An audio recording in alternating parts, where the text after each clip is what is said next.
Bonsoir, merci d'être venu ce soir. Alors, je ne vais pas vous faire un cours de physique, même si je vais vous parler un petit peu de mécanique quantique, de relativité générale, de boson de Higgs, mais enfin, vous êtes venu pour ça ce soir, j'imagine. Non, je voudrais essayer surtout de remettre les choses en perspective afin de vous expliquer pourquoi, en fait, on a besoin d'une nouvelle machine qui va prendre le relais de ce grand collisionnaire de hadrons, le LHC, au CERN. Alors pourquoi une nouvelle machine? Pour répondre à des questions en suspens et pour aussi, finalement, aussi aller explorer l'inconnu, c'est-à-dire l'inconnu de la matière, comment est structurée la matière à des petites distances, et aussi essayer de comprendre l'histoire et l'évolution de l'univers. Donc voilà. Alors, on va revenir un petit peu en arrière. Je vais vous expliquer que quelquefois, pour découvrir l'inconnu, on a besoin d'explorer avec précision les objets qui nous entourent. Il y a des exemples fameux, par exemple, au milieu du 19e siècle, où toute l'astrophysique, l'astronomie, en fait, était régie par les lois de Newton, donc des lois qui avaient été établies au XVIIIe siècle par Newton. Tout marchait bien, mais la science faisait des progrès, des mesures de plus en plus précises, et sont apparues les premières anomalies, en particulier lorsqu'on a étudié la trajectoire d'Uranus. Donc Uranus est la planète la plus éloignée du Soleil, enfin la plus éloignée à cette époque-là. Donc ils ont mesuré, avec leur grand télescope, ils ont mesuré la trajectoire d'Uranus, et là, on s'aperçoit que ça ne tourne pas rond, c'est-à-dire que ça n'obéit plus aux lois de la gravitation de Newton. Alors les physiciens, ils étaient un peu perturbés. Ils croyaient dur comme fer aux lois de Newton, et ils n'étaient pas prêts encore à l'époque à remettre en question ces tables de lois. En particulier, Le Verrier, un astronome mathématicien français, qui lui n'était pas vraiment croyait en Newton, et donc il s'est assis à sa table, il s'est dit non, il peut pas avoir tort, et il a raison forcément, et l'explication simplement qu'il y a une nouvelle planète qu'on n'a jamais observée. Peut-être c'est une petite planète, elle est éloignée, elle est cachée, etc.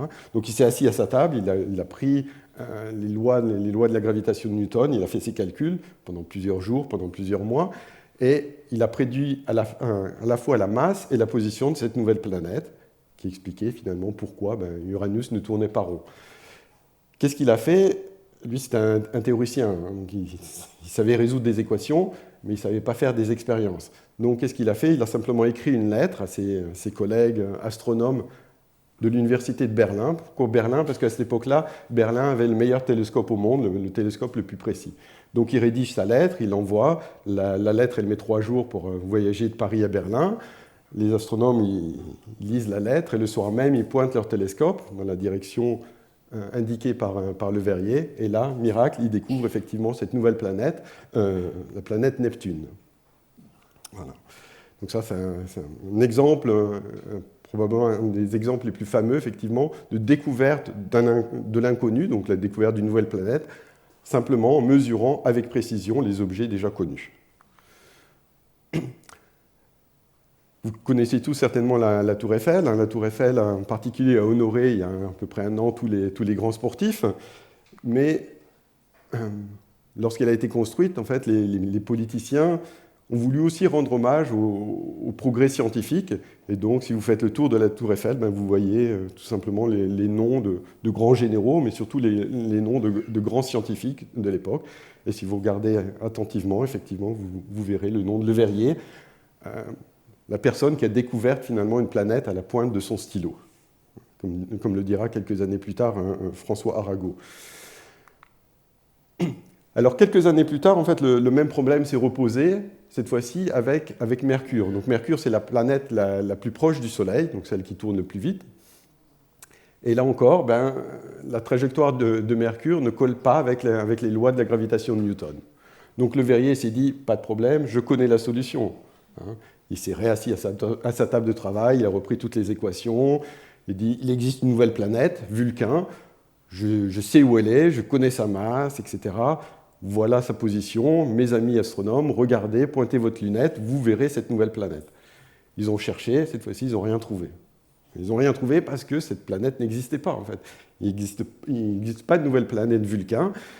Et simplement, la solution à ce problème d'anomalie de la trajectoire de Mercure, c'était une solution un peu plus profonde cette fois-ci.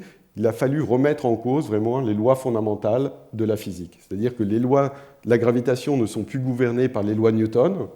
On n'est plus dans un espace-temps statique, mais on a un espace-temps dynamique, c'est-à-dire un espace-temps qui répond à la présence de la matière. Il y a des planètes, les planètes vont courber l'espace-temps et ça va influer en fait, sur la trajectoire des autres planètes.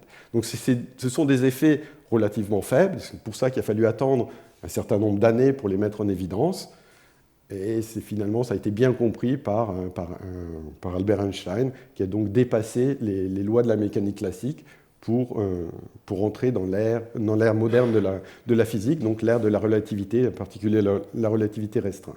La relativité restreinte, d'abord, et la relativité générale, qui vraiment explique cette fois-ci les mouvements des planètes, des étoiles, etc.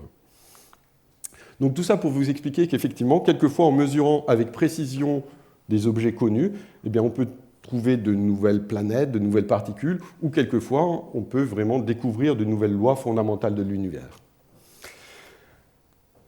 Alors tout ça, ça nous a emmené finalement à affiner notre compréhension de la structure de la matière. Donc si on remonte par exemple à la Grèce antique, 2000 ans avant Jésus-Christ, on décrivait la matière à partir de 4 éléments. Il y avait l'eau, l'air, le feu, je ne sais plus quel est le quatrième, ouais, la terre. Les philosophes, en fait, certains philosophes avaient compris déjà qu'il fallait en fait dépasser ces 4 éléments. Ils ont introduit le néant, donc le rien, parce que c'est finalement à partir du néant qu'on définit ce qui existe.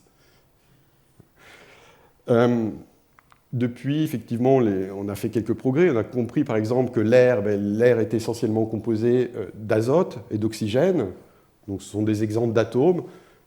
Sans doute que vous avez déjà vu cette table de Mendeleïev qui donc, répertorie un peu tous les atomes qu'on connaissait déjà à l'époque, et ensuite qu'on a pu prédire. C'est-à-dire qu'à l'époque où Mendeleïev a commencé à écrire cette table, il y avait une dizaine d'éléments seulement qui étaient connus. Mais il s'est dit, il y a des cases vides quelque part, il y a des cases vides, et on va découvrir dans quelques années, dans quelques dizaines d'années, on va découvrir des éléments.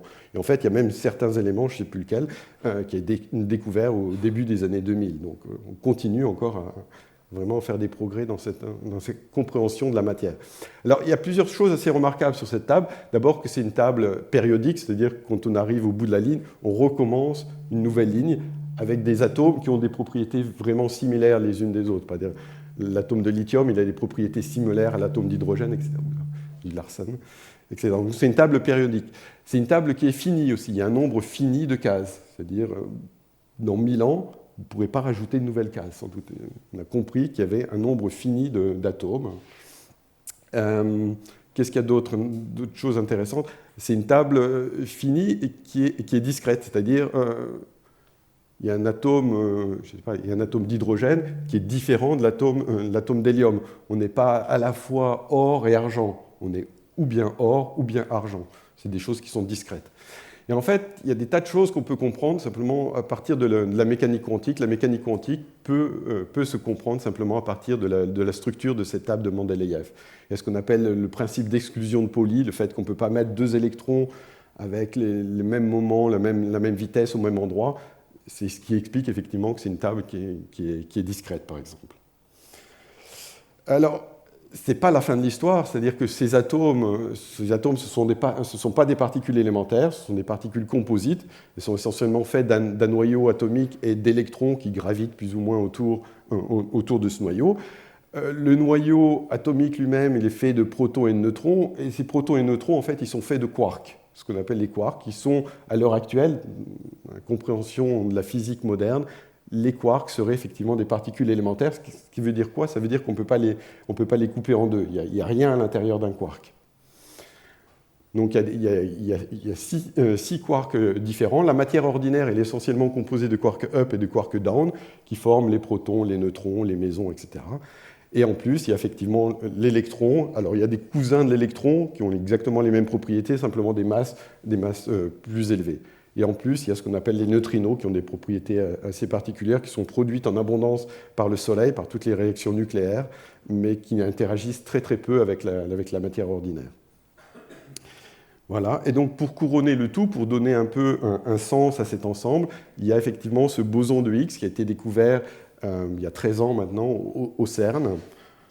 Et donc l'ensemble de ces particules élémentaires, c'est ce qu'on appelle le modèle standard. Donc ça, c'est les particules de matière, et les particules de matière interagissent entre elles en échangeant ce qu'on appelle des bosons de jauge. Le boson de jauge le plus connu, c'est le photon. Le photon, c'est la lumière, c'est les ondes électromagnétiques. Lorsque vous envoyez un SMS, ce que vous faites, c'est simplement échanger des photons, en fait. Donc ça, c'est le boson de jauge le plus connu, qui correspond effectivement aux interactions électromagnétiques, mais il y a d'autres forces fondamentales. Par exemple, il y a les interactions fortes qui sont responsables de la cohésion des quarks au sein des protons et des neutrons. Et il y a les interactions faibles qui expliquent finalement toute la radioactivité. Le fait qu'un neutron n'est pas une particule stable, un neutron est une particule qui se désintègre en un proton, un électron et un neutrino. Et la force qui est responsable de cette désintégration, c'est simplement la force faible, donc c'est l'échange d'un boson W ou d'un boson Z. Donc ça, ce sont des particules qui ont été découvertes au CERN dans les années 80, et le boson de Higgs, donc découvert en 2012 au CERN. Alors, je vais essayer de vous expliquer, on va faire une petite expérience, pour vous expliquer pourquoi en fait on a besoin d'un boson de Higgs. Donc vous allez prendre votre main, comme ça, vous allez faire tourner dans le sens des aiguilles de montre, puis vous montez votre main, et vous regardez maintenant. Vous regardez dans quel sens tourne votre doigt. Si vous regardez bien, si vous n'êtes pas endormi, ce n'est pas de l'hypnose, si vous n'êtes pas endormi, vous allez vous apercevoir que maintenant votre doigt il tourne dans le sens contraire des aiguilles d'une montre. Voilà. Tournez, regardez par-dessus, ça tourne dans le sens des aiguilles d'une montre. Vous tournez, vous regardez, maintenant ça tourne dans le sens contraire des aiguilles d'une montre. C'est un changement de perspective. C'est-à-dire, on tourne à droite ou on tourne à gauche, dépend de la façon dont vous regardez l'objet tourné. Donc en fait, il n'y a que les objets de masse nulle qui peuvent tourner en même temps à droite et à gauche. On peut définir le macronisme, je ne sais pas. Voilà, alors, ceci va expliquer en fait pourquoi on a besoin d'un boson de Higgs, en particulier lorsqu'on va simplement combiner cette simple observation avec les lois de la relativité restreinte. Les lois de la relativité restreinte, elles vous disent quoi? Elles vous disent simplement que seules les particules de masse nulle peuvent se propager à la vitesse de la lumière. Il n'y a que le photon, donc le photon qui a de masse nulle, qui va se propager à la vitesse de la lumière. Donc, si vous avez une masse, vous allez moins vite que la lumière. Et donc, si vous allez moins vite que la lumière, vous pouvez prendre un photon. Le photon, lui, va pouvoir vous dépasser, il va pouvoir aller plus vite. Et donc, s'il vous dépasse, il va voir un objet qui tournait vers la droite, va maintenant tourner vers la gauche. Donc, il n'y a pas de propriété intrinsèque. Tourner à droite ou à gauche dépend de la façon dont on regarde l'objet. Ce n'est pas une propriété intrinsèque de l'objet. C'est une propriété qui dépend de l'observateur. Et donc ça pose des problèmes. Ça pose des problèmes parce que l'électron, il a un spin. Donc le spin, c'est la façon dont on tourne sur soi-même. L'électron, il a un spin. Il peut tourner à droite ou il peut tourner à gauche. Et en fait, l'électron droit et l'électron gauche, ils ont des propriétés qui sont complètement différentes. Par exemple, l'électron droit, il interagit uniquement avec le photon. Il n'y a que l'électron gauche qui peut interagir avec le W et les Z, les interactions faibles. Donc le Soleil, par exemple, il va émettre des électrons gauches, mais il ne va jamais émettre d'électrons droits. Mais si vous avez compris ce que je vous ai expliqué sur la relativité restreinte, droit ou gauche, c'est une propriété qui peut exister que si la particule est de masse nulle. Si elle a une masse, droite ou gauche, ça dépend de la façon dont on observe l'objet. Donc ça veut dire quoi? Ça veut dire si on combine les lois de la relativité restreinte avec les propriétés des interactions faibles, on s'attend à ce que l'électron il a une masse nulle. On sait que l'électron n'a pas une masse nulle. Thomson, au début du XXe siècle, il a mesuré la masse de l'électron. c'est 500 kV. Peut-être vous ne savez pas ce que c'est que l'électronvolt. 500 électronvolts, c'est 2000 fois plus léger que la masse du proton. La masse du proton, c'est 1 gigaélectronvolt. Voilà, c'est une quantité que les physiciens utilisent abondamment. Donc l'électron, il a une petite masse, par rapport à la matière. Un proton, c'est l'atome d'hydrogène, grosso modo. Donc c'est la masse d'un atome d'hydrogène. Donc l'électron, il est beaucoup plus léger, mais sa masse n'est pas nulle. Donc si sa masse n'est pas nulle, on ne peut pas distinguer droite et gauche. Donc tout ça, ça vous dit quoi? Ça vous dit finalement que la masse de l'électron, ça ne peut pas être une propriété intrinsèque de l'électron. Donc Newton, il s'était trompé. Newton, il voyait la masse comme une quantité associée à chaque particule, à chaque objet, etc. Newton avait tort. La conception de la masse de Newton n'est pas compatible avec ce qu'on a appris de la relativité restreinte, de la masse de l'électron, des interactions faibles, etc. Donc tout ça nous a amené à comprendre que finalement la masse des particules élémentaires était une quantité émergente qui dépend non plus des particules elles-mêmes, mais qui dépend de la façon dont les particules interagissent avec leur milieu. Et donc la masse en particulier, la masse de l'électron, elle provient des interactions de l'électron avec ce qu'on a appelé le boson de Higgs. Et donc le boson de Higgs, il a été effectivement inventé en quelque sorte par des théoriciens dans les années 1964.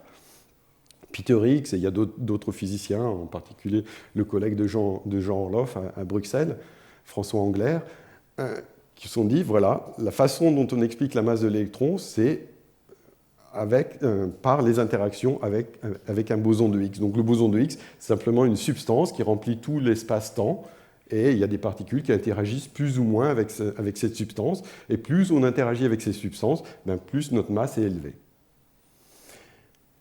Donc ça, c'était une hypothèse théorique, et cette hypothèse théorique a effectivement été confirmée 50 ans plus tard, au CERN, en 2012, où, pour la première fois, finalement, on a pu produire un boson de Higgs. Donc, je vais vous montrer quelques diapositives plus loin, la première image du boson de Higgs. Mais ça, c'est l'évidence, finalement, effectivement, de cette notion de masse. Donc ça, vous voyez dans ce plot un peu barbare, sans doute, c'est la masse des différentes particules. Donc, par exemple, vous avez un quark top dont je vous ai parlé tout à l'heure. Le quark top, il a une masse environ 173 fois la masse du proton, donc c'est la particule élémentaire la plus élevée. Vous avez une masse du W, la masse du Z, donc 100 fois la masse du proton. Vous avez le quark B, environ 4 fois la masse du proton. Le lepton tau, donc, qui est similaire à l'électron, une masse aussi de 3 ou 4 fois la masse du proton. Et quelque part par là, un peu plus loin, vous avez l'électron, donc une masse très légère. Et donc ce plot-là, il vous montre simplement, en fonction de la masse des particules, ça vous montre la force des interactions avec le boson de Higgs. Et donc ce qu'on voit effectivement ici, c'est que tous ces points-là sont alignés. Donc ça correspond bien à ce qu'avait prédit Peter Higgs, que la masse des particules est proportionnelle simplement aux interactions avec le boson de Higgs. Donc ça, c'est vraiment un plot assez remarquable qui a émergé finalement des expériences au LHC, le grand collisionneur de hadrons. Donc voilà l'une des premières images, des premières photographies du boson de Higgs, qui a été produite simplement par la collision de deux protons. Donc ça, c'est ce qui s'était passé au LHC. Donc le LHC, c'est des collisions de protons. On donne beaucoup d'énergie aux protons, et d'après cette équivalence entre masse et énergie, finalement, on arrive à transformer l'énergie des protons en masse, c'est-à-dire en matière. Donc vous accélérez vos protons à des énergies élevées, et lorsque ces protons rentrent en collision, vous produisez de nouvelles formes de matière, et quelquefois, vous voyez apparaître un boson de Higgs. Donc un boson de Higgs, en fait, c'est une particule éphémère. Elle a une durée de vie de l'ordre d'un millionième, de milliardième de seconde, 10 puissance moins 24 secondes. On passe beaucoup de temps à la construire, à la fabriquer, et elle disparaît instantanément. Donc on ne voit jamais un boson de Higgs. Ce qu'on voit, c'est ces produits de désintégration. Donc ici, c'est un boson de Higgs qui a été formé ici, qui se désintègre en fait en deux photons. Et les photons, ce sont des choses que vous arrivez à photographier dans des détecteurs. Les détecteurs de physique des particules, ce sont simplement des grandes caméras, en fait, des caméras qui mesurent aussi l'énergie des photons ou des autres particules. Donc c'est un peu comme un dinosaure. On n'a jamais vu de dinosaure. tout ce qu'on a vu, c'est les os des dinosaures, les produits de désintégration des dinosaures. On n'a jamais vu de boson de Higgs. Tout ce qu'on voit, c'est les produits de désintégration du boson de Higgs. Vous savez tous faire la différence entre un os d'un dinosaure et un os d'un chien ou d'un chat, etc. C'est ce que font les physiciens. Ils regardent les produits de désintégration et les propriétés de ces produits de désintégration, ils arrivent à reconstituer la particule de départ. Donc ça, c'est les images vraiment, l'observation des premiers bosons de Higgs. Donc là, ce qu'on représente, c'est le nombre d'événements en fonction de certaines caractéristiques des particules observées. Donc ici, ce n'est pas une désintégration de photons, c'est une désintégration du boson de Higgs en 4 électrons ou en 4 muons. Et ce qu'on voit apparaître, effectivement, c'est une accumulation d'événements. Par exemple, ici, on le voit bien, une accumulation d'événements à une masse de l'ordre de 125 GeV, donc 125 fois la masse du proton, qui correspond à la masse du boson de Higgs. Et donc, on voit apparaître clairement un pic, et ce pic, c'est l'évidence de ce boson de Higgs. Il n'y aurait pas de pic si le boson de Higgs n'existait pas. Donc, c'est la façon dont les physiciens, vraiment, ont reconstitué le boson de Higgs. Alors, depuis 2012, en fait, le LHC a produit de l'ordre de 8 millions de bosons de Higgs. Simplement, lorsqu'on produit le boson de Higgs, on produit aussi tout un tas d'autres particules. Et donc, ce n'est pas toujours facile, en fait, de dissocier le signal du bruit de fond.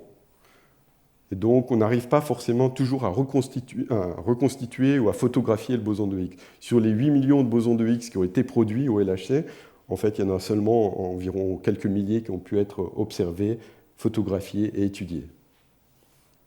Et donc l'étape suivante, elle est assez naturelle, c'est de construire finalement une usine à bosons de Higgs. Et donc c'est l'objectif de ce grand collisionneur, un futur collisionneur circulaire. Donc là, vous avez effectivement le collisionneur actuel, le LHC, le grand collisionneur de hadrons. C'est un tunnel de 27 km de long, à côté de Genève. Ici, vous avez l'aéroport de Genève, vous avez le CERN par là. Pardon.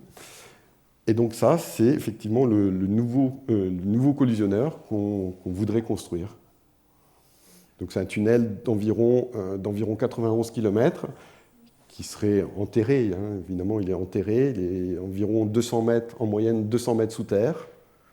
Ça dépend des endroits. Il y a des endroits où effectivement on s'approche du Jura. Et donc là, il a environ une profondeur de 400 mètres. Vous voyez en particulier qu'ici, le tunnel il va passer sous le lac Léman. Donc c'est un projet gigantesque. Je vais vous parler un peu de génie civil un peu plus tard. Il y a certainement des défis technologiques importants, ne serait-ce que pour construire le tunnel. Vous avez aussi le lac d'Annecy ici, donc pour vous donner une idée de la taille de ce projet. Il y a les Alpes derrière, le Mont Blanc, etc. Alors, pourquoi on a besoin d'étudier le boson de Higgs? Alors, le boson de Higgs a certainement des propriétés remarquables. Et ces interactions du boson de Higgs avec toutes les particules de la matière, en fait, elles déterminent un peu la structure de la matière et la structure de l'univers. Par exemple, si vous prenez les interactions du boson de Higgs avec ces bosons W et Z, qui, d'après la théorie, donnent naissance à la masse de ces bosons-là, ces interactions, donc ces masses, en fait, sont responsables de la durée de vie des étoiles. Pourquoi le Soleil brille depuis 5 milliards d'années? Simplement parce que le boson W et Z ont une masse de l'ordre de 100 GeV, 100 fois la masse du proton. Si la masse de ces bosons W et Z était quasiment nulle, comme la masse du photon, le Soleil il s'éteindrait quasiment instantanément. Donc le Soleil il vit depuis 5 milliards d'années, simplement à cause de ces petites interactions entre le boson de Higgs et le boson W et Z. Donc ça, c'est une chose qui a été établie par le LHC. C'est un résultat fondamental. On arrive à comprendre pourquoi le Soleil brille depuis 5 milliards d'années, simplement au niveau fondamental, à cause de ces interactions entre particules.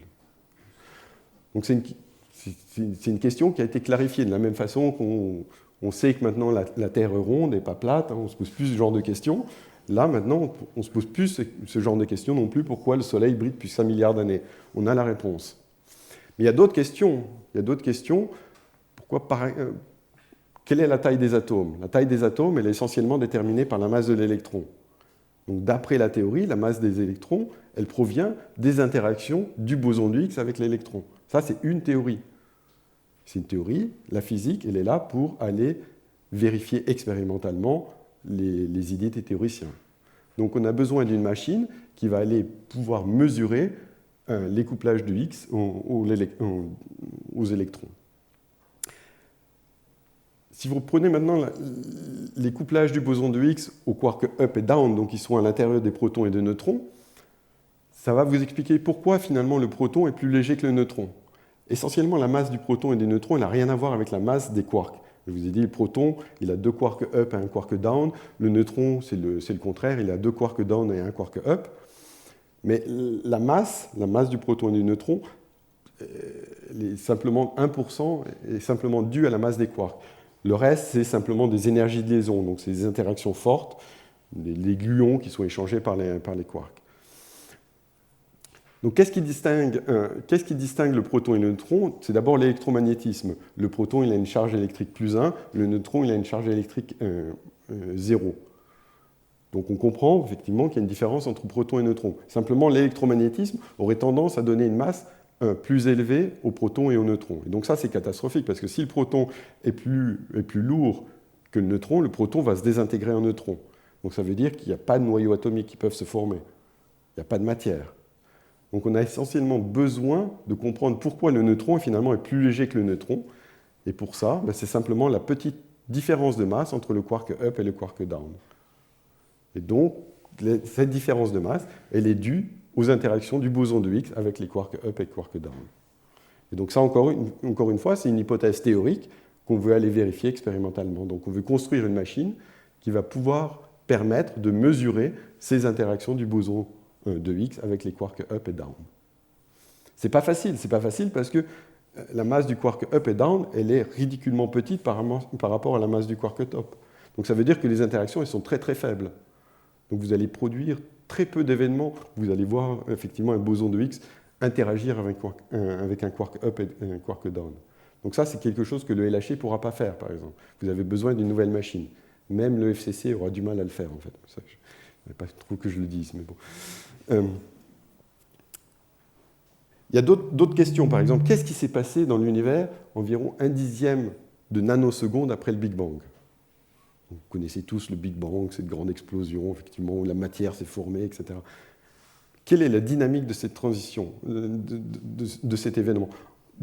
Un dixième de nanoseconde après le Big Bang, en fait, l'univers s'est rempli de ce boson de Higgs, de cette substance de Higgs. Il s'est rempli de cette substance de Higgs parce qu'il économisait de l'énergie. En fait, le vide n'est pas vide. Le vide qui est défini comme l'état de plus basse énergie, donc c'est là où on tombe naturellement, le vide, en fait, est rempli de cette substance de Higgs parce que l'univers économisait de l'énergie en se remplissant de bosons de Higgs. Donc ça, c'est un événement assez important dans l'histoire de l'univers. Pourquoi ça économise l'énergie? Simplement, c'est en fonction du potentiel du boson de Higgs. Il a un minimum qui n'est pas à l'origine, mais qui est éloigné de l'origine, ce qu'on appelle une brisure spontanée de symétrie. Donc, quelle est la dynamique de cet événement? La dynamique de cet événement, elle est essentiellement contrôlée par la façon dont le boson de Higgs interagit avec lui-même. C'est un peu une particule hermaphrodite qui interagit avec elle-même. Et donc, suivant la force de cette interaction, bien, vous allez avoir un phénomène un peu comme lorsque vous faites bouillir de l'eau, c'est-à-dire que vous avez création de bulles dans l'univers, avec à l'intérieur rempli de bosons de Higgs. Ces bulles vont s'étendre, vont remplir tout l'univers, vont éventuellement rentrer en collision, etc. Mais vont remplir tout l'univers. Donc ça, c'est ce qu'on appelle une transition de phase du premier ordre. Mais pour ça, vous avez besoin d'une interaction du boson de Higgs sur lui-même qui est relativement forte. Donc ça, c'est une des choses qu'on voudrait mesurer. Le LHC, en particulier dans les années à venir, dans une mise à niveau du LHC avec des détecteurs améliorés, va pouvoir apporter les premières mesures de ces interactions du boson de Higgs avec lui-même.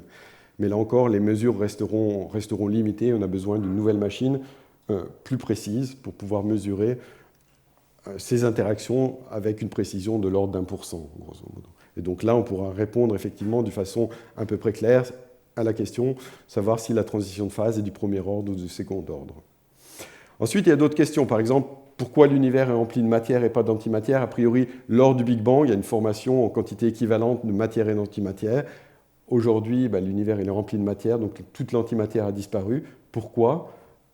Simplement parce qu'il doit y avoir une brisure de symétrie entre matière et antimatière. Et ça peut provenir effectivement des interactions du boson de Higgs entre les particules et les antiparticules qui seraient légèrement différentes. Donc ça encore, c'est des choses qu'on voudrait mesurer et mettre en évidence ces violations de symétrie entre matière et antimatière. Alors, donc il y a plein de questions fondamentales certainement liées au boson de Higgs, et c'est pour ça qu'on veut vraiment construire une usine à boson de Higgs.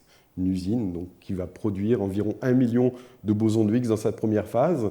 Et ensuite, on va remplacer les électrons et les positons par des protons. Donc dans la phase plus énergétique du FCC, on va arriver à produire environ 1 milliard de bosons de Higgs.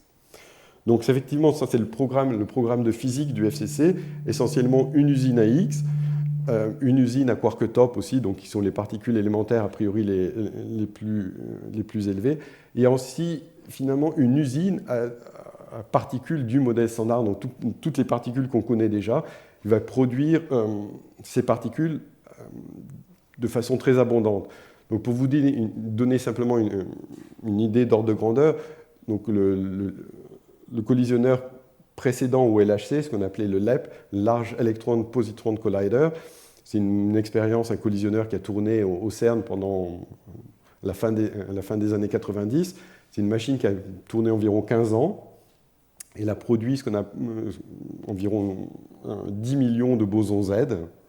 Et donc le FCC, en particulier le FCC-EE, va finalement reproduire toutes les données du LEP chaque minute. Donc ce qui a pris 15 ans au LEP va prendre maintenant 1 minute simplement avec cette nouvelle machine. Donc ça, c'est pour vous donner finalement une idée, une perspective des progrès qui ont été accomplis en physique des particules au cours des 20 ou 30 dernières années. Alors, elles vont effectivement, donc, tout ce programme de précision va reproduire et étudier avec une grande sagacité finalement toutes les particules du modèle standard, en particulier les bosons électrofaibles, les gluons. Il va aussi étudier la physique, ce qu'on appelle la physique élusive, donc, qui est liée un peu à la physique des neutrinos, des particules qui sont légères, qui sont très faiblement couplées au modèle standard, donc ils interagissent très peu avec les particules du modèle standard. Mais là, vous allez accumuler suffisamment de données, finalement, pour avoir accès à cette physique élusive qui pourrait, ça ce sont des hypothèses, mais qui pourrait expliquer, par exemple, la matière noire dans l'univers. Donc ça pourrait, effectivement, la matière noire, qui explique finalement la rotation des galaxies, etc., elle pourrait voir le jour ou être créée directement en laboratoire au FCC. Et ensuite, il y a tout cet autre aspect de physique des saveurs. Donc les physiques des saveurs, c'est expliquer en gros pourquoi l'électron est différent du muon, pourquoi il est différent du quark tau, pourquoi il y a différents types, différentes familles finalement de quarks et de leptons. Et ça, c'est un des grands mystères de la physique des particules. Et le FCC va être une usine à saveur, en plus d'être une usine à Higgs, et va pouvoir donc étudier différentes théories de saveur. Donc ça, c'est un peu un graphe barbare qui vous résume le programme de physique du FCC. L'objectif principal, c'est produire le boson de Higgs. Il va produire environ 2 millions de bosons de Higgs, avec une énergie, donc l'énergie dans le centre de masse des électrons et des positrons qui vont rentrer en collision, c'est de l'ordre de 240-250 GeV. Donc, encore une fois, le GeV, c'est la masse du proton. Donc ça, vous avez besoin de ces énergies-là pour produire à la fois un boson de Higgs et un boson Z. L'énergie est conservée, donc si vous voulez produire un objet qui a une masse de 125 GeV et un objet qui a une masse de l'ordre de 90 GeV, vous avez besoin d'énergie de cet ordre-là. Mais un autre avantage du FCC, c'est effectivement tout ce programme à plus basse énergie, il va pouvoir donc reproduire toutes les données du LEP en quantité beaucoup plus élevée. Donc le LEP, je vous avais dit qu'il avait produit environ 10 millions de bosons Z. Le FCC va en produire 10 puissance 13, donc 10 millions de bosons Z, en quelques années uniquement. Ensuite, il va produire les quarks top, et il y a un autre run en énergie qui va produire des bosons W. Donc ça, c'est tout le programme de physique, donc la recherche fondamentale pour étudier les particules élémentaires, pour étudier la structure de la matière à basse énergie. Mais il y a d'autres utilisations de ce grand collisionneur. Par exemple, ça va être une source de lumière la plus intense, avec une longueur d'onde de l'ordre du dixième d'Armstrong. Donc un Armstrong, c'est typiquement la taille d'un atome. Donc vous allez comprendre tout de suite que si vous avez une source de lumière avec une longueur d'onde qui correspond à la taille des atomes, vous allez pouvoir sonder finalement la structure et la propriété des différents atomes. Donc ça a des applications industrielles intéressantes. Vous allez aussi produire en fait un laser de rayons gamma avec une énergie qui correspond à la masse des électrons, donc 500 keV, avec des propriétés intéressantes, des lasers. Par exemple, vous avez besoin de lasers si vous voulez étudier la fusion. La fusion, c'est le processus au cœur du Soleil qui va produire de l'énergie. On cherche désespérément, depuis maintenant plusieurs dizaines d'années, à reproduire ce phénomène en laboratoire, qui serait une nouvelle source d'énergie. Donc vous avez besoin de ce type de laser pour initier la fusion. C'est une source de positrons et de neutrons. Les positrons et les neutrons, donc, ce sont des antiparticules qui sont utilisés en médecine. Par exemple, si vous faites de la tomographie, un positron, c'est une façon d'étudier ce qui se passe dans votre corps, en particulier guérir des cancers à partir de tomographie à un positron. Voilà. Donc ça, vraiment, on voit de nombreuses applications industrielles et médicales, bien au-delà de la recherche fondamentale, de l'aspect de recherche fondamentale lié au FCC. Alors, voilà, je vous ai parlé un peu de physique. Maintenant, je voudrais vous présenter brièvement finalement le projet en lui-même. D'abord, rappeler un petit peu l'histoire des accélérateurs au CERN. Donc, le CERN, c'est le grand laboratoire de recherche en physique des particules en Europe, donc au CERN, qui maintenant vraiment a pris le leadership dans le monde. Quelques années avant, c'était aux États-Unis où il y avait ces grands accélérateurs de particules. Maintenant, depuis une vingtaine d'années, c'est vraiment toute la recherche en physique des particules se fait au CERN. Donc, il y a eu plusieurs accélérateurs. Donc, une histoire d'accélérateurs, ça a débuté dans les années 60 avec des accélérateurs qui faisaient de l'ordre de 600 mètres. Et maintenant, on en est vraiment au LHC avec un grand anneau de 27 km. Et donc, le FCC, lui, qui va faire une centaine de kilomètres. Et ici, je vous ai montré un graphique qui est assez significatif, qui représente finalement la luminosité, donc la consommation en énergie, en fonction de l'énergie dans le centre de masse de l'accélérateur. Et donc là, on voit ici, par exemple, le graphe qui représente le LEP, donc l'accélérateur avant le LHC. Et ici, ça serait le graphe qui représente effectivement la consommation en énergie du FCC. Et on voit que finalement, vous avez 4 ou 5 ordres de grandeur de plus en efficacité de cette nouvelle machine. Donc, finalement, pour la même consommation en énergie, donc en kilowattheure ou en térawattheure, vous allez avoir 4 ou 5 ordres de grandeur d'événements supplémentaires par rapport au LEP. Donc c'est pour ça que finalement, une expérience qui a pris 15 ans au LEP va pouvoir être reproduite en quelques minutes simplement. Donc ça, c'est des progrès techniques simplement des accélérateurs. Combien d'énergie totale prendra La consommation d'électricité, je vais vous en parler tout à l'heure. La consommation, c'est de l'ordre de 1 TWh par an. Par an, 1 TWh. Donc ça correspond à la consommation actuelle du CERN. Donc c'est une machine qui va être plus performante que les accélérateurs actuels. La consommation reste constante. Voilà, donc ça c'est un peu le calendrier. Donc c'est un projet qui a démarré quelques années après la découverte du boson de Higgs. Je vous ai dit, le boson de Higgs il a été découvert en 2012.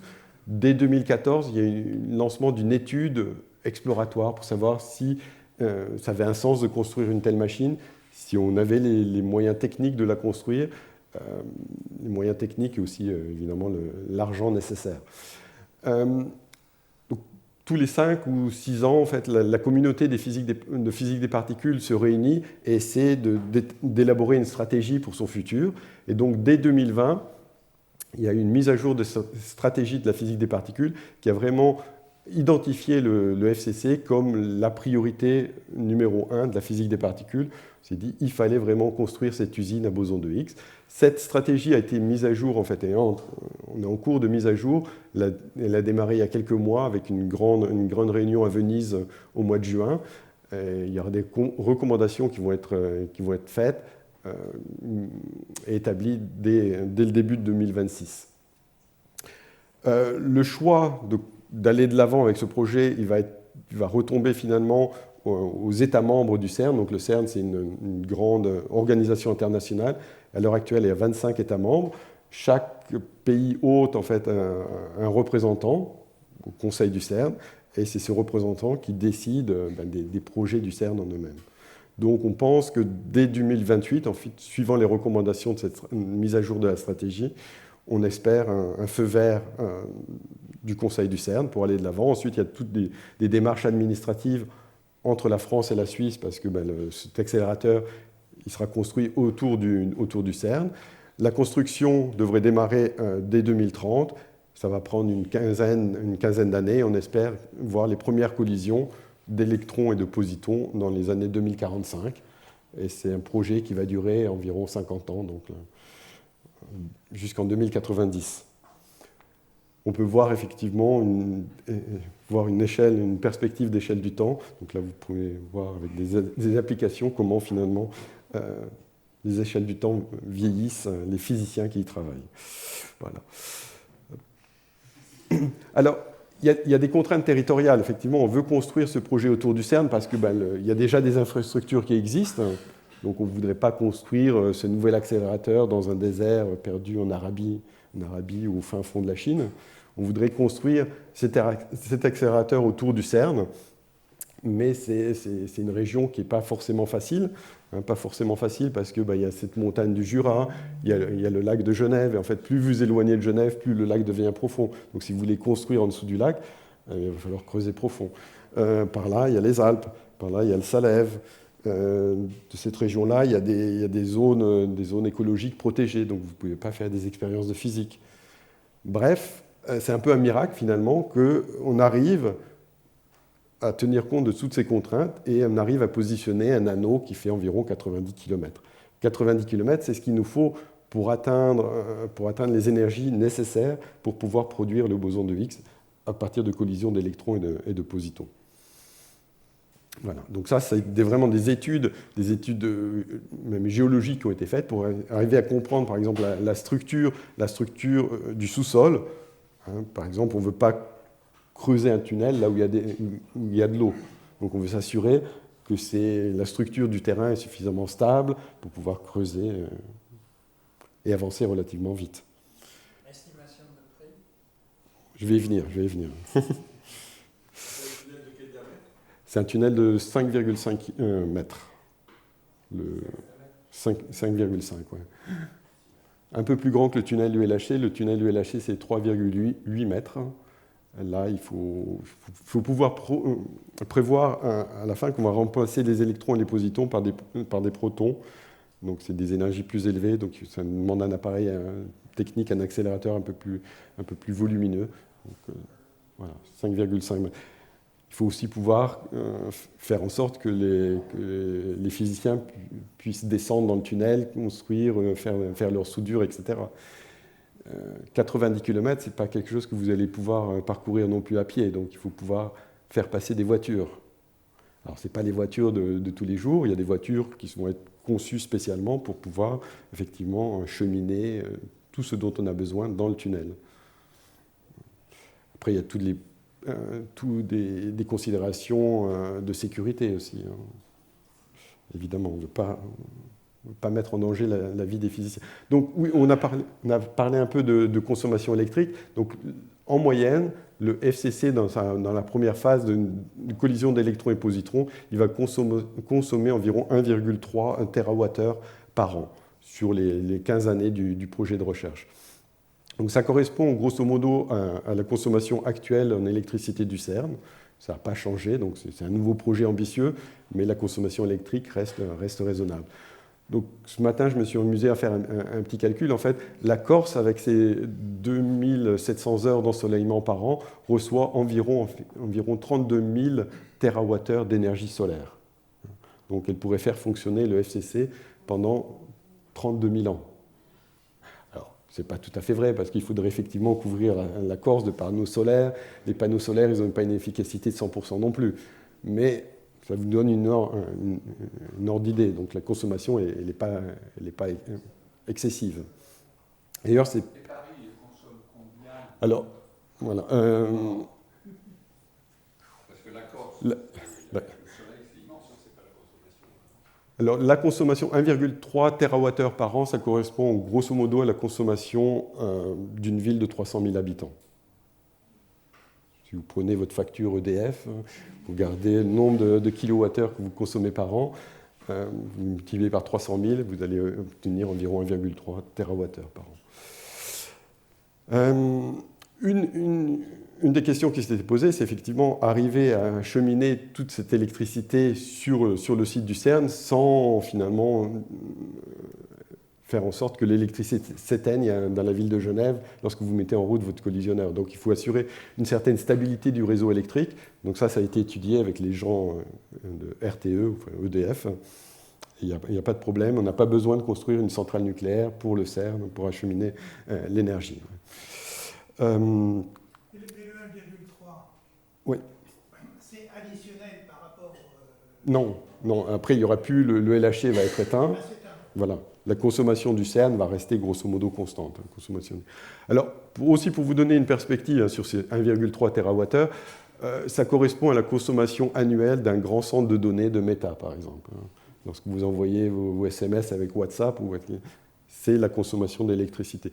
L'ensemble des data centers dans le monde ont consommé environ 400 fois l'énergie nécessaire au FCC en une année. Et ça, c'était avant l'intelligence artificielle, avant ChatGPT. Donc ça va exploser. Donc la consommation, elle est très raisonnable. Il y a aussi des considérations environnementales. Il y a environ besoin de 2 millions de mètres cubes d'eau par an pour refroidir l'accélérateur. 2 millions de mètres cubes d'eau, ça paraît une grande quantité, mais par exemple le lac Léman, simplement par évaporation, il perd environ 500 millions de mètres cubes par an. Ou la précipitation annuelle en Corse, donc si vous prenez toutes les eaux de pluie qui tombent sur la Corse, en un an, c'est environ 4 milliards de mètres cubes. Donc, c'est pas excessif. Ça reste raisonnable. Et ça correspond, encore une fois, grosso modo, à la consommation actuelle en eau du CERN. Donc, il n'y a pas une augmentation. Cette eau super chauffée, vous allez rejeter où? Alors, effectivement, il y a toutes des études qui sont faites.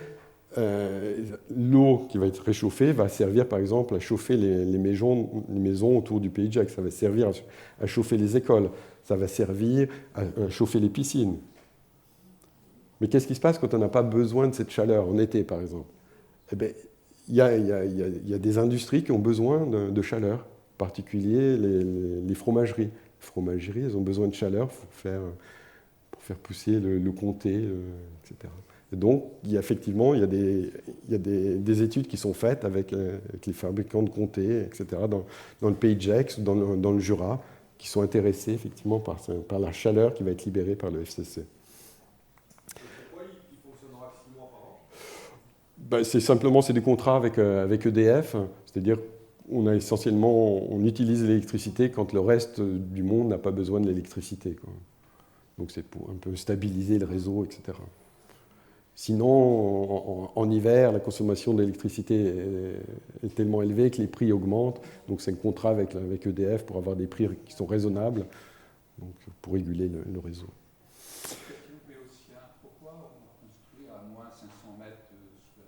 Alors, il y a plusieurs raisons. D'abord, c'est pour ne pas impacter finalement la surface de la Terre. Ensuite, c'est pour se protéger des rayons cosmiques. Et ensuite, c'est des considérations géologiques. C'est-à-dire on veut s'assurer que là où on va creuser, la structure du sol est raisonnable. En particulier, lorsqu'on va devoir passer sous le lac de Genève. On ne peut pas faire ça à 10 mètres de profondeur parce qu'on rentrerait dans le lac. Donc, il faut aller en dessous du lac. Donc effectivement, la construction, d'abord, il y a une empreinte carbone qui a été estimée, qui a été calculée avec les règles bien établies. Elle est de l'ordre d'environ un demi-million de tonnes d'équivalent carbone, quoi. Si on compare à d'autres grands projets, par exemple le projet Grand Paris Express, c'est 10 fois plus de carbone qui est émis. Même le chantier des Jeux Olympiques de Paris 2024, c'est 3 fois plus. Et l'émission du CERN, l'émission actuelle du CERN, ou du moins 2022, est de l'ordre de 0,4 millions de tonnes équivalentes. Donc on voit encore que la construction du tunnel en elle-même ne va pas générer énormément de carbone. L'anneau doit être Pardon. horizontal. Comment ? L'anneau doit être Alors, horizontal. sur ces grandes distances, ce qui est horizontal, ça n'a plus vraiment de sens parce que la Terre n'est pas plate. La Terre, elle est courbée. Donc on va être sensible effectivement déjà au rayon de courbure de la Terre. Mais oui, en fait, l'anneau n'est pas complètement plat. Il va être un peu incliné pour des raisons géologiques aussi, en fait. La profondeur de la clémence, c'est combien ? Ça dépend où on se trouve. Oui, mais là où il va être. Ouais, c'est de l'ordre de 50 mètres à peu près, là où il va passer. Donc on va passer en dessous. Voilà. Donc il y a tout un aspect de génie civil, et c'est pour ça, par exemple, qu'on fait des travaux pratiques ici avec les étudiants à Cargèse. On les entraîne à construire des tunnels de sable. Donc voilà, on va utiliser des machines un peu plus performantes, des tunneliers, des machines qui travaillent environ 24 heures sur 24, 7 jours sur 7, 365 jours par an. Il y a quelques périodes de maintenance, etc., pour régler un peu ces machines. Mais c'est des machines qui, en fait, avancent avec une vitesse de l'ordre de 18 mètres par jour. Donc ça va creuser le tunnel et en même temps, ça met le béton autour du tunnel. Donc ça avance et votre tunnel, il est prêt, quoi. Après, il faut le remplir d'instruments scientifiques, mais le tunnel en lui-même, il va être construit à partir de ces tunneliers. Alors, on va utiliser 8 tunneliers, en fait. Donc ça, c'est l'anneau du FCC. Il va avoir 4 points d'expérience. Ici, A, D, G et J. Donc ce sont 4 points où on va avoir des détecteurs. C'est-à-dire on va construire des machines qui vont pouvoir, des appareils photographiques qui vont pouvoir observer le boson de Higgs ou ses produits de désintégration. Et donc dans chacun de ces points d'expérience, on va faire descendre 2 tunneliers qui vont avancer en sens inverse et qui vont donc rencontrer leur homologue. Et donc en plus de ces 4 points d'interaction, vous avez 4 autres tunnels qui vont descendre effectivement pour récupérer les tunneliers. Donc vous faites un petit calcul, s'ils avancent de l'ordre de 18 mètres par jour, il faut environ 2 ans pour construire l'ensemble du tunnel, pour creuser l'ensemble du tunnel. Donc comme je vous dis, il y a 4 points d'expérience. Dans chaque point d'expérience, vous allez avoir 2 tunnels, et sur les points additionnels, vous avez aussi 2 tunnels. Donc ça vous fait en tout 18 tunnels, avec la taille de ces tunnels qui vont varier entre 100 mètres, je crois, et le plus profond va atteindre quasiment 500 mètres. Parce que vous voyez, ici, vous voyez la géologie, en fait. Ici, vous avez le lac de Genève, et puis à certains endroits, vous allez passer sous les montagnes. Donc, il faut creuser un peu plus pour atteindre. Donc là, on voit qu'effectivement, il n'est pas complètement plat. Voilà. Et donc, en plus de ces puits, vous avez... dans les points où vous allez avoir des expériences, il y a 2 grandes cavernes. Donc 2 grandes cavernes, c'est des cavernes qui font environ 60 mètres de long par 35 mètres de large et 35 mètres de hauteur. Donc là, vous allez prévoir de placer vos grands détecteurs. Et ensuite, il y a 2 autres petites cavernes qui font 25 mètres par 25 mètres par 25 mètres. Voilà.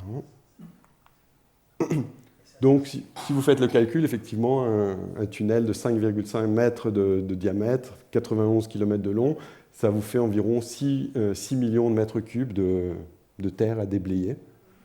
Donc 16,4 millions de tonnes de remblais. Qu'est-ce qu'on fait de cette terre-là ? Vous n'allez pas mettre ça dans votre jardin.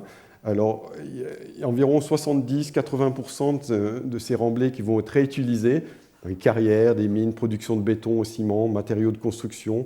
Mais ce qui est pour le moment encore plus intéressant, c'est que cette terre-là, c'est ce qu'on appelle de la molasse, donc c'est essentiellement inerte. Vous ne pouvez pas vous en servir tel quel. Mais il y a des expériences qui ont été faites, en fait, mélanger cette molasse avec des micro-organismes pour la rendre fertile. Donc ça, c'est des expériences qui ont été faites autour du CERN, effectivement, extraire de la molasse du sous-sol, vous la mélangez avec les micro-organismes et vous essayez de faire pousser des arbres, des roses, des fleurs qui ont été produites, qui sont poussées sur la molasse extraite du sous-sol.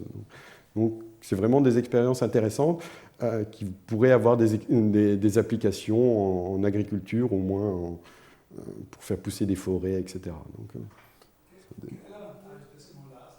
C'est les minéraux qu'ils contiennent? c'est surtout c'est inerte et c'est facile de creuser dans la molasse en fait.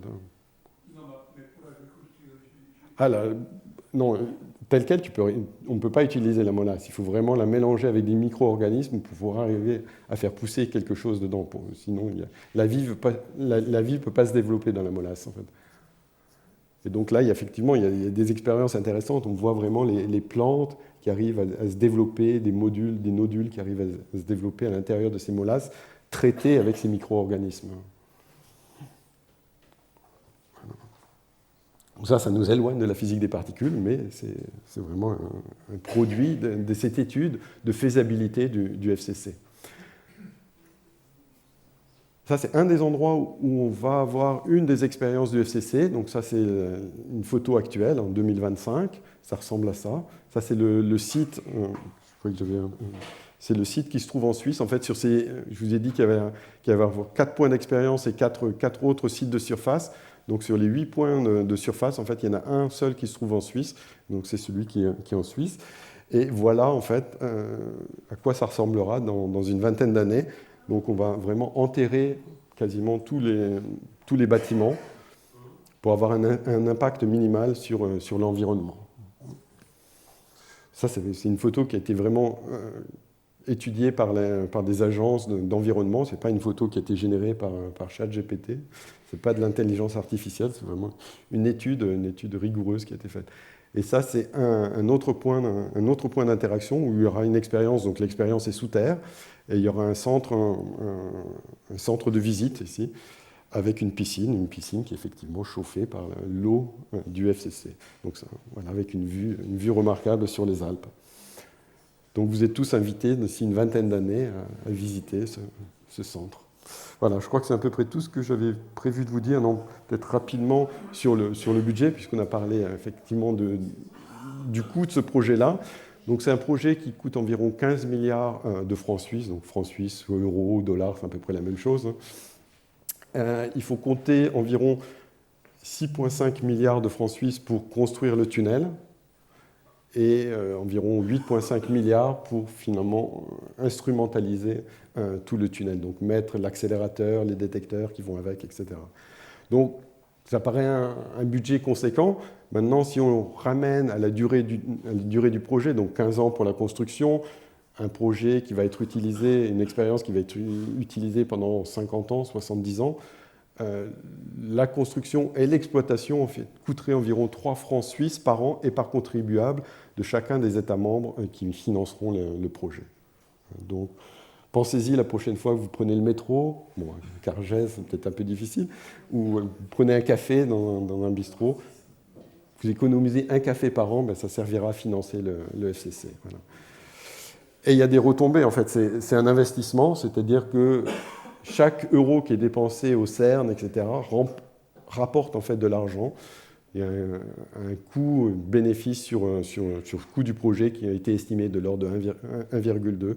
Donc chaque euro qui est investi rapporte 1,2 euros. Il y a des tas de choses, par exemple, maintenant, le CERN est un centre qui attire les visiteurs, c'est-à-dire qu'il y a des tas de gens, des touristes qui viennent visiter le CERN, qui dépensent de l'argent, ils restent à l'hôtel, etc. Donc ça, c'est une contribution à l'économie locale qui est non négligeable. Ensuite, il y a toute l'accumulation des connaissances, etc. Mais ça, c'est un peu plus classique. Comment ? Le coût de fonctionnement, donc le fonctionnement sera assuré par le budget du CERN. Le budget du CERN, c'est environ 1,2 milliard de francs suisses par an. Le FCC représentera environ la moitié du budget, donc de l'ordre de 600 millions de francs suisses par an.